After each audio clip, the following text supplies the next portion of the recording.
inyo lahat. So, welcome back po sa June Cookie Show. Ayan. So, unang-una, gusto ko po magpasalamat sa lahat po ng mga nag-subscribe sa aking YouTube channels. Ayan. So, pwede po siyang i-share no, sa mga kaibigan nyo, sa mga relatives po ninyo. Okay, then, huwag niyo pong kalimutan sa lahat po ng nakakapanood dito, huwag niyo pong kalimutan na mag-subscribe. I-click po natin yung subscribe button ayan, sa aking YouTube channels. And, papatingin ko rin po pala, no, shout out kila Boss Kiko, ayan, and si Serge Bungkin. Maraming salamat po sa patuloy na panonood sa aking YouTube channel. Talagang nakaabang kayo palagi. Ayan, so bago natin umpisahan guys, no, ang lulutuin po pala natin is pork dinakdakan. Okay? So, nandito po sa harap ninyo yung mga ingredients na gagamitin po natin. Okay? So, una-una, nandito po yung ano natin, no? Meron po tayong luya. Ayan, meron din po tayo ditong bawang. Ayan. Okay, so konti lang po yung bawang natin. And meron din po tayong white onion. And meron po tayong red onion. Okay? And meron din po tayo dito, gagamitin natin yung luya, yung dahon ng laurel, saka yung pamintang buo. Gagamitin po natin siya para doon sa pagpapakulo ng ating karne. Okay? And meron din po tayo dito na 4 tablespoon na vinegar. And then yung ating liquid seasoning. Yung ating mayonnaise. Ayan. So, gagamitin natin yung mayonnaise. So, sa mayonnaise naman po, pwede naman po, originally, yung ginagamit po sa dinakdakan is yung utak po ng baboy. Okay? So, wala pong available. So, ito po yung gagamitin natin, yung mayonnaise. No? Kahit ano pong brand, pwede nyo pong gamitin. Okay? Then, meron po tayong siling haba. Ayan. So, para medyo spicy yung ating dinakdakan. At meron din po tayong kalamansi. Ayan. So, ito po yung kalamansi natin. And, yung pamintang pino. Okay? Then, yung ating atay ng baboy, gagamitin po natin yan. And yung ating pork liempo. Ayan, so kalahating kilo lang po yung lulutuin natin sa dinakdakan natin. Okay, and then naka-ready na rin po dito yung ating pressure cooker. Ayan, so papakuluan po muna natin yung ating pork liempo. Okay, then after ng pork liempo, sasala naman po natin siya dun sa air fryer. Okay, so pwede naman po siyang ihaw. Ayan, so pwede yung ihaw yung pork liempo or pwede nyo rin po siyang iprito sa mantika. Ito ko po siya lulutuin sa ating air fryer. Okay? So, ready na po ba lahat? So, samahan niyo po ako sa aking pagluluto. Okay, so, ito guys, una, lalagyan muna natin yung ating pork liempo dito. Ayan, so meron konting tubig dito kasi kalating kilo lang naman po ito. Ayan. So, palalambutin po natin siya. Ayan. Okay. Then, lalagay po natin ang ating luya. Yung luya, yung dahon ng laurel. Ayan. At ang ating pamintang buo. Okay. Then, pwede nyo rin siya lagyan guys ng asin. Okay. Ayan, lalagyan din natin siya ng asin.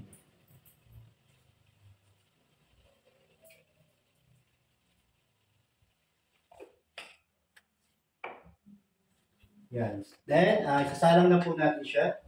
So, dito po sa pagpapalambot, no, gamit natin yung no, kahit wala naman po kayong pressure cooker, so pwede niyo po siyang palambutin kahit sa ang kaserola. Okay, so ginamit natin to para mabilis lang po mapalambot. So, pag gumamit kayo ng pressure cooker, ayan, so, yung unang ano po niya, no, yung unang, kapag narinig yung tumunog na siya, so, doon po kayo mag-start na mag-oras. So, bibigyan siya ng 10 minutes. Then, pwede nyo na po siyang hamuin.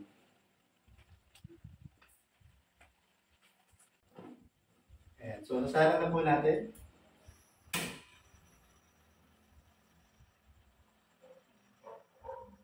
Ayan. So, laksan na po natin yung apoy para mabilis.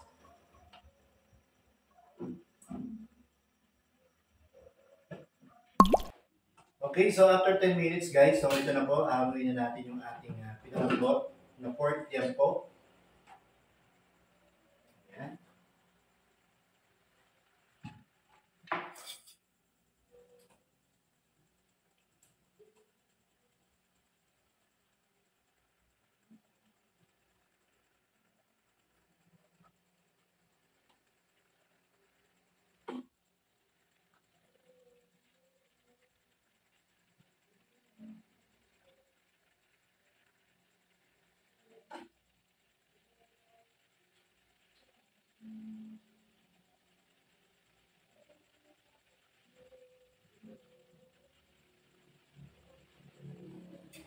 Ayan, so 3 piraso po yung ating pork liempo.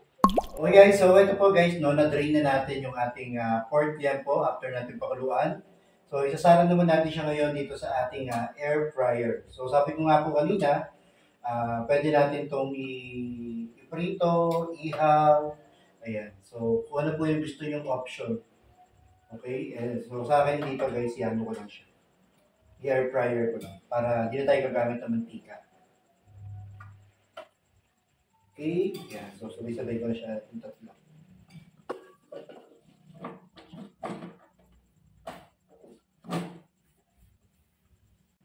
Ayan guys, so dito, lagyan natin timer natin dito. No? Ayan, so 30 minutes pero mga 20 minutes lang guys, pwede na yan.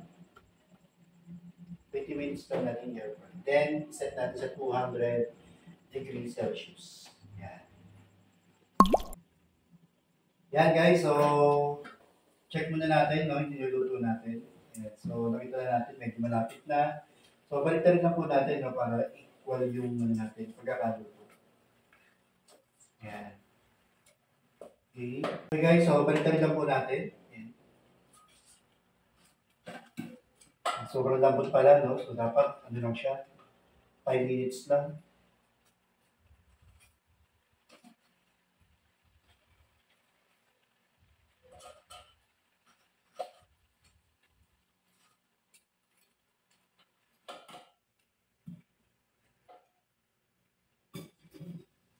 Ayan. Okay, so, yan po natin siya ulit. Pabalitin natin. Okay guys, so dito, bago natin isalang to, no, i-ready na natin, sasalin natin sa air fryer. So, iwain na po natin siya ng bagya para maluto po yung pinaka-log niya.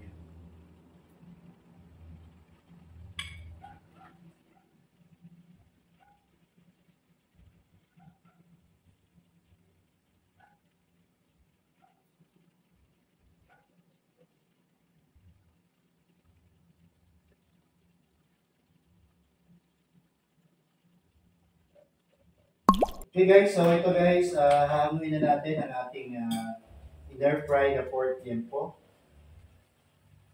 Yan. Yan, yan guys. Sobrang lambot. Nadudurog siya.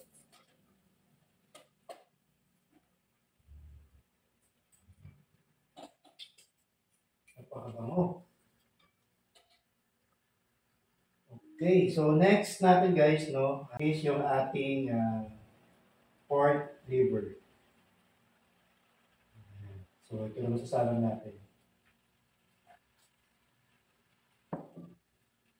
Okay, so ano natin, tansyahin natin guys. So 20 minutes, 15 minutes. Ayan, nakaset dito guys. Okay, so napainintay po natin, no, yung in-air fry natin na pork liver. So tatabtarin na po natin itong ating in-air fry na pork liver. Okay, ayan. So crispy po siya guys. Sobrang lambot nga lang.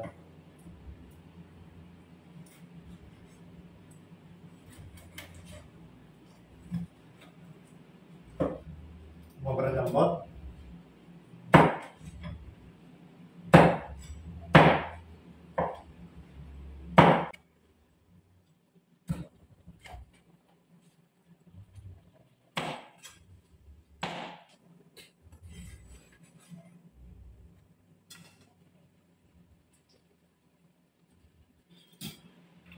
Yan. So remove natin yung atay guys, ay yung mga buto dito. Remove natin yung mga buto para hindi masama.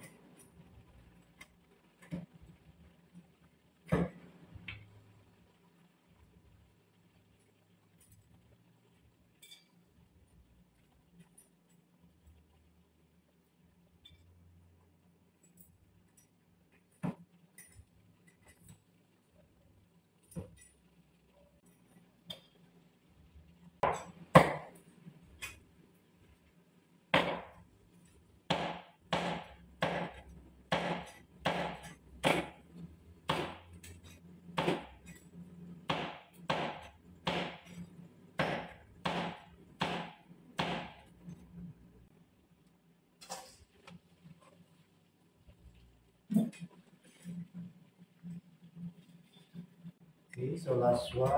Gawin natin ang mga buto rito.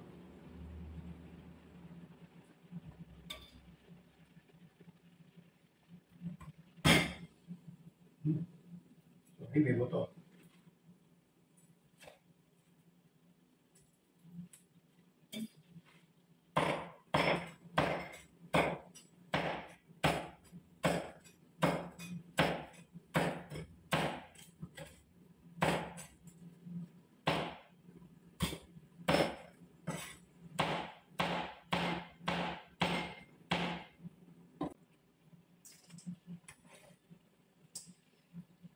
Okay, so luto na po ang ating pork liver. Ayan.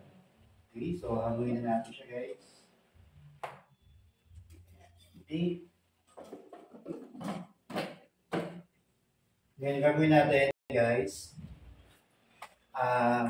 Tatagtarin natin din siya, no? Ng maliliit. Kasi laki nung sa pork na ginawa natin. So ito guys, gawain na natin. So medyo malaki. Dito lang natin.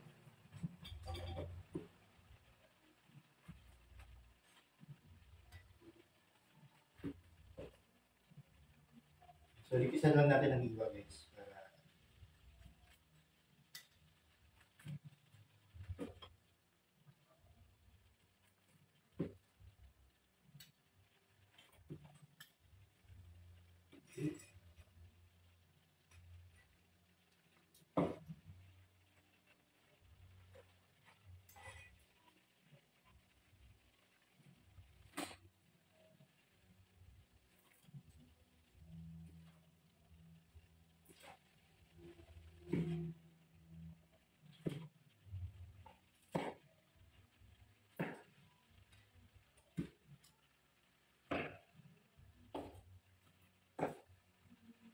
so naiwan na natin guys. Ayan. So isasama na natin siya dito sa ating pork liempo.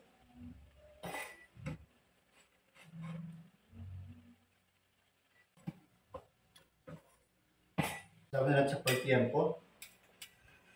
Okay. Okay, so nahiwa na natin yung ating pork liver sa yung ating pork liempo. So ngayon, lalagay naman po natin yung mga other ingredients natin. Unahin natin ito yung ating white onion. Ayan. Okay, then nilagay din po natin ang ating red onion. Ayan, so dalawang ano po yan, nilagay natin sibuyas. Sa isang malaking white onion. Okay, then nagiging po natin dito yung bawang.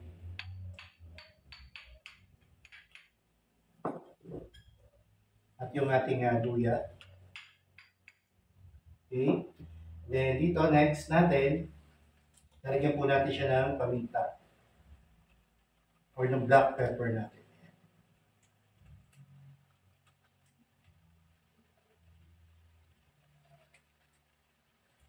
Ayan. Then dito naman po, and next natin, lalagyan naman po natin no, yung ating vinegar. So lagyan natin ng 3 tablespoon lang. No? Ayan, so gawin natin 4. Then sa kalamansi natin, ito guys, 10 piraso kalamansi yung nilagay ko dito. Pero tansyahin muna natin. No? So 3 muna.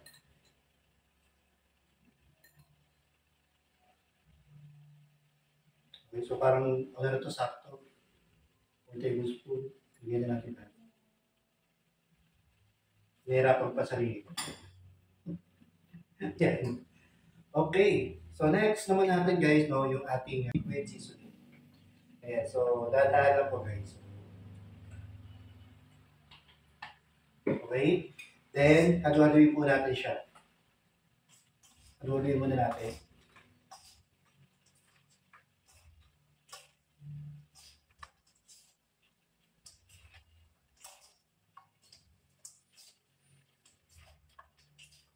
Ayan.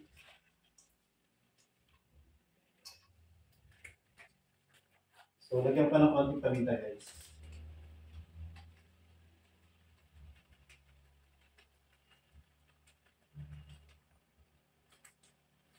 So, tansyahin nyo na lang guys, no, yung dami ng paminta na gusto nyo.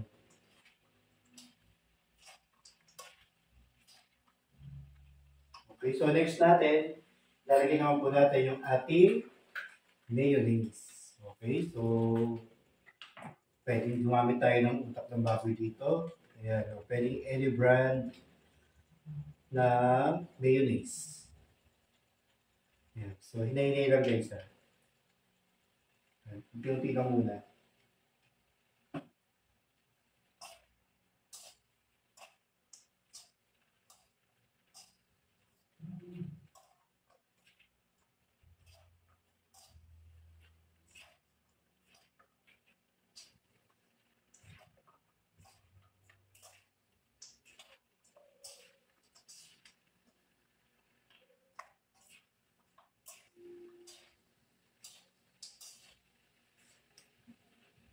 Hindi pa natin ng konti.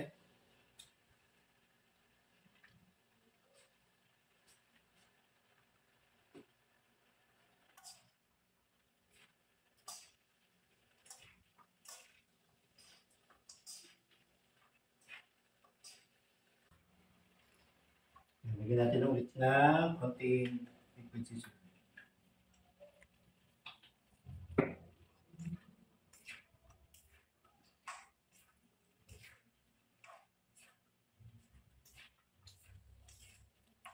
Yan guys, so ito lalagyan na po natin ng siling haba. Ayan, okay. So 2 piraso lang guys, no? So depende, baka mamaya. Hindi bang kasama nyo, ayun ang manghang. Amoy pa rin manghang na. So huwag lang po siyang haluin na ng mabuti.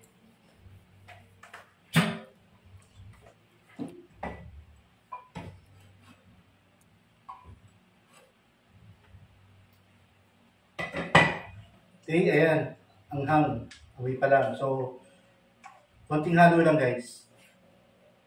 Para hindi masyadong manghang yung ating ginaktakan.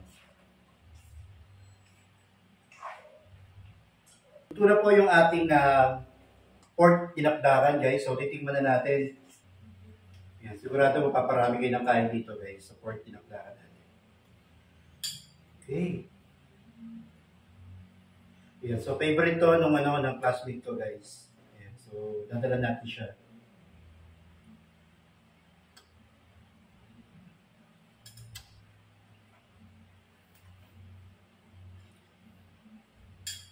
Yan, sobrang sarap guys.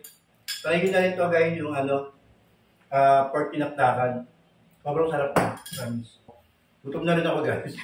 Yan. So, ayun, so guys, no, maraming salamat po, no, dahil inubaybayan nyo ako, no, hanggang sa huli, no, hanggang matapos yung ating niluluto na pork pinaktakan.